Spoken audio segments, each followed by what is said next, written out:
So you want to be a tank. Welcome back to Cocky Gachas, and like I promised, I'm going to bring you guys the VIT tank Knight build in this video, where it is going to find its perfect use in MVP as well as PvP scenarios. So going into the stats, we are going to start right off. First thing is, of course, the main thing that we are going to have is the vitality here, and I do intend to max it out. It's just that not yet. I'm actually balancing it out with a bit of intel, and oftentimes you wouldn't see people recommending this adding intel, and the reason is very, very simple, because the build that people usually recommend is more for farming as a VIT tank Knight, but my intentions are very simple. It's for PvP as well as for MVP scenarios, whereby the DPS requirements are not as stringent. You really want to focus on surviving, which is why I have the intel over here. So I focus on adding VIT first to around same thing, around 80, and then I started adding some intel into the build to gain that good magic defense, which is also very useful for you, especially tanking like around wizards and the PvP scenarios, and also against some of the bosses, some of the MVPs which uses a lot of magic spells. So this is coming handy from the magic defense perspective. The vitality is of course because we need vitality for our main skill Sturdy Strike, which I'm going to touch on later, and also vitality adds our defense as well as giving us max HP, and HP is the most important thing when it comes to PvP, because the HP stat is being multiplied like I think 4 times if not 6 times in PvP. So this is where you really need vitality stats over intel, but intel is also important. Moving on to the skills, you can see right here, these are my first drop skills. I would really recommend to take 10 in Sword Mastery because I do think that the tank build, it's going to flourish the best if you were to use a sword. Of course, in my case, I'm actually using a spear because I'm using a 1 build, like I'm using the Kato spear for my spear build, so I don't really want to craft a second one because I'm really running low on Zanny. I kind of want to save on that, but if you do have a bit more Zanny, you want to craft a sword, optimally you go for 10 in Sword Mastery. If you are using a spear like me, I would say you can just go for 5 to unlock the skills. You don't really need 10, right? And then for the increase recuperative power, this is definitely have to be maxed out, because otherwise your pots are not going to do as much and you are going to be more prone to dying in MVP scenarios. Although in PvP itself, using pots might not be allowed in certain circumstances, so HP recovery is also very good from this perspective. Next is going to be 10 in Provoke and also 10 in Endure. Provoke, needless to say, it's the main way for you to gain threat, so that you are able to decrease their defense and also increase the threat multiplier, right? So that you can get aggro, which is very important for tanking scenarios for MVP. And also the Endure is going to be extremely crucial in escaping stun lock situations, whereby the wizards as well as the hunters are going to stagger you, so that you're able to just pop Endure. You can go back to your priest itself for them to heal you up. In MVP scenarios, when you see that the boss is about to use a strong magical skill, something like the Drake's Water Ball, you can probably pop the Endure as well to gain some magic defense. This is how I use it. You don't really need any of this. However, I do say that if you are going with a spear, you can probably get 5 in Bash and then subsequently add more skills points into Magnum Break so that you can unlock Aura Blade, but that is really not a concern for a tank build in my opinion. So moving on to the second drop, you can see right here, I did add riding as well as Cavalier Mastery. If you are using a full sword build, maybe this wouldn't be as advisable. I would say that if you're using full sword build, you probably need 5 in Sword Quicken with a 2-handed sword. But if you're using a 1-handed sword for this tanking build itself, you can go for something like this. It's the same. Spear Mastery points can be added into the first drop skills like I mentioned if you do one Aura Blade. So that is just where I would allocate the points. You don't need in Brandish Spear. The main highlight is from this skill tree itself, which is the Sturdy Strike. You need Sturdy Strike because this is your main DPS skill with the VIT multiplier, right? 1 plus VIT divided by 300 times 320% plus 200 neutral P damage. So this is very important.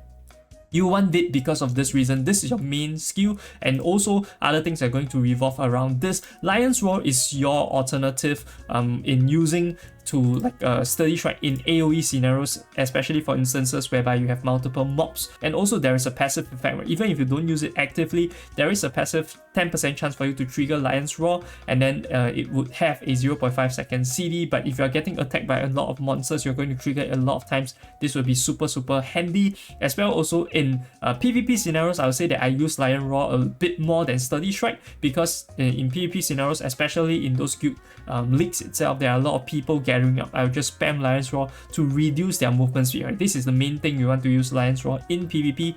So I would charge attack to them, I would probably Lion's Roar and then start steady striking them. So this is my combo. And for the Iron Mail, this is like your fail safe, right? When you drop low enough, it will trigger, get you the shield, so that is your cue for you to fall back to get your priest to heal you, and then subsequently you can come back in. This is also useful when the boss have some like one hit KO mechanics, right? You can potentially survive using Iron Will. However, there is a cooldown of 45 seconds, so you can't really use it all the time, but it's still very useful because it does heal you for a lot and gives you the P damage reduction, right? Which is very important, and also magic damage reduction, so that you wouldn't die when you're at low health, right? So effectively you can fall back. Next is going to be the second job, advancement. Here you're going to see me add something that people don't add, which is join beat. And my reasoning is very simple.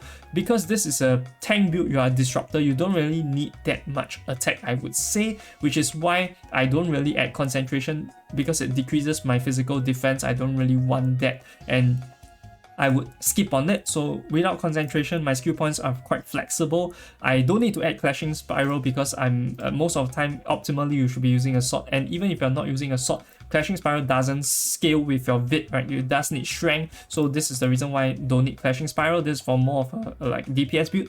The main skills that you want here is Tension Relax. Tension Relax heals you for 30% of your max HP instantly, and then 12% for per second for over 5 seconds, meaning it heals you 60% total. This heals you for 90% HP. Very insane, with a 1 minute cooldown. But this is like popping, especially when in scenarios whereby you take aggro from MVP and then you're dropping super low. Just pop Tension Relax so that the priest can heal you up back up again, and then you can type through the burst, right? So this is important for PvP scenarios. Of course, you can't use pots in the arenas itself, so you would probably need to just pop this Tension Relax when you are dropping low. This when I pop it back to full, disrupt them again, right? Then try to kill them off before they kill you. So this is important. And the hit crush as well as the join beat is also very key to this build, and I'm going to explain to you right now why.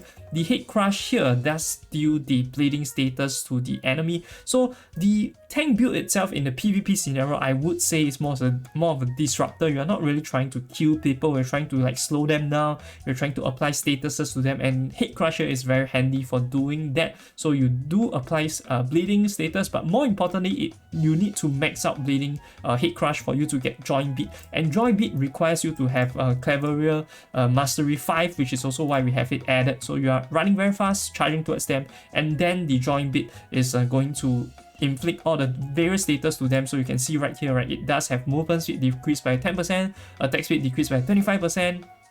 Subsequently also have the different parts, right? So the knees would have different movement speed, attack speed, shoulders would have different defense, attack and defense as well, and then neck would have a chance of being struck by critical attack. So this is really a debuffing build when in PvP you are trying to cast it as much as possible. And you might be thinking, hey, if I were to cast 30 strike and I were to cast Lion Roar, I don't have enough time to cast the join beat, and that can be more wrong, right? Because the mainly I don't use join beat as an active, I use it just for a passive. So you can see here, passive effect. Normal attacks have 20% chance to trigger join beat, but more importantly, any skill other than join beat has a 100% chance to trigger join beat. So every time you steady strike, it's going to come with one extra hit of the join beat. So this is additional damage, this is additional passive status infliction. So this is really coming into the status, the debuffer role that you have in PvP scenarios, and also can help you trigger a bit more damage so that you can take aggro in MVP scenarios. So this is what I go with, and you can see right now I'm only at job level 12, right? So the rest of the 28 points likely is going to go into maxing out join beat,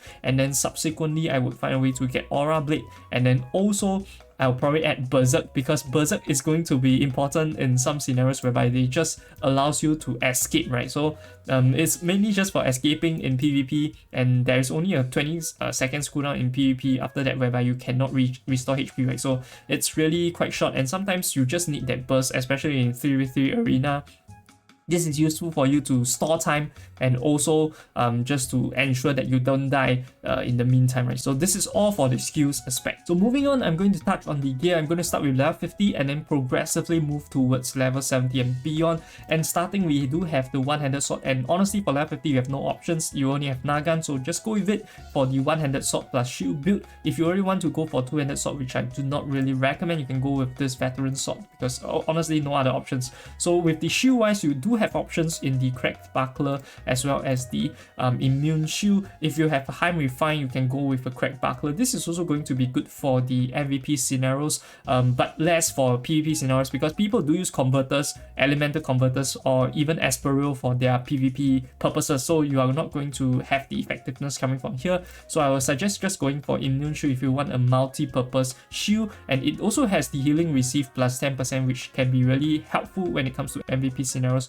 and PvP scenarios, right? And also giving you VIT +2, which is important in creating the damage for sturdy strike. So this is what I would recommend. Going up towards the gear, other types of gear itself, there's only one recommendations. Honestly, you could go with two recommendations, but there's only one I would recommend, which is the Eden Group uniform as well as the Eden Group cloak. It does give you the neutral damage and importantly giving you max HP. You are going to see a lot of recommendations revolving around HP because HP is the multiplex stats when it comes to PvP, so you really want HP first and foremost. VIT is also important, but I would say HP is more important in PvP. And then for the other recommendations, you do need a shoe, and for the shoe it's either the soft leather boots or the Vital 3 shoes, and I will say that the Vital 3 shoes have an advantage in the max HP plus 400, but you can also go with this if you do want more VIT, but I would consider this a lot better. Going to level 60, this is the accessories section. So level 65, you're going to have accessories. Of course, you would want the necklace because it gives you VIT. So it's over here, so you can get the necklace. Unfortunately, the necklace two slotted, right? You are not going to be able to get it other than through Fironi, and Fironi is quite strong of an MVP. So later stages you'll be able to get it. Of course, through the box you might also get it. But for necklace, one slot is quite doable. You can get it from various mini. So definitely, I've gotten like 2 necklaces from the minis itself. So very doable from this perspective. Go with necklace, and then going into level 70, this is when your sword options kind of open up. But I would recommend one of the swords as the best sword ever, and that is the Excalibur. I would say that this one-handed sword really beats the other one-handed sword. The only one that comes close would be Fire Blend because it does have this weapon fire stat, right? So you don't really need to use converter, but just for that, I would say just use converter. You can go with Excalibur. Definitely the better option over here because it does give you VIT +5 and also a chance for you to gain Angelus. Not as important when you have a priest, but the refinement HP boost is where it comes in clutch, right? So if you add +10, you get an extra 400 HP. The shield wise, you can go back with the same recommendations, either cracked buckler or the immune shield. So same thing over here. And then going into the armor, once again the same set. So nothing really changed from 50 to 70. It's just that the weapon itself, you do want Excalibur because in my opinion, this is the best one-handed sword that you can find for this specific tank build. Now touching on the cost, I have a few recommendations, and of course first and foremost you can see this sturdy strike boost level 6 over here. This is one of the best costs that you can have for this build because your sturdy strike is going to do additional damage. However, of course you are more on the survivability side. If you want to put a different core for this Demid Cogwheel, it's also really up to you. You can alternatively go for something with a higher level, be it in the Legacy of Will.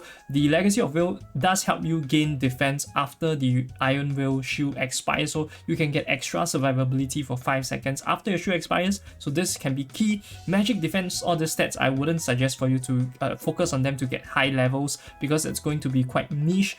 However, the Swift Man is also one of the good ones that you can aim for. Swift Man means that Lion Roar, especially in PvP scenarios, you're going to be spamming a lot of Lion's Roar. It's going to heal you for 3.5% HP each time. So a lot of HP each time, especially in the multiplied HP scenarios in PvP. So definitely going to come in handy. Of course, I do have a very good one in the Demi-Human Bane as well, right? So it comes in handy for the PvP scenarios, have both at the same time. So damage reductions against humanoids plus 3%. So my survivability is up one more fold against that. But yeah, these are the main ones that you want. I don't really recommend that you go for the one which says there is a chance for you to, or there is 100% chance for you to get the single target, right? So the single target level 7, I do have a level 7 here, but I'm not using it because I don't feel like it's going to be needed for you in PvP scenarios, and of course not going to be useful in MVP scenarios. So this one is not really what I would recommend unless you're using it for a VIT tank like farming build, right, which is what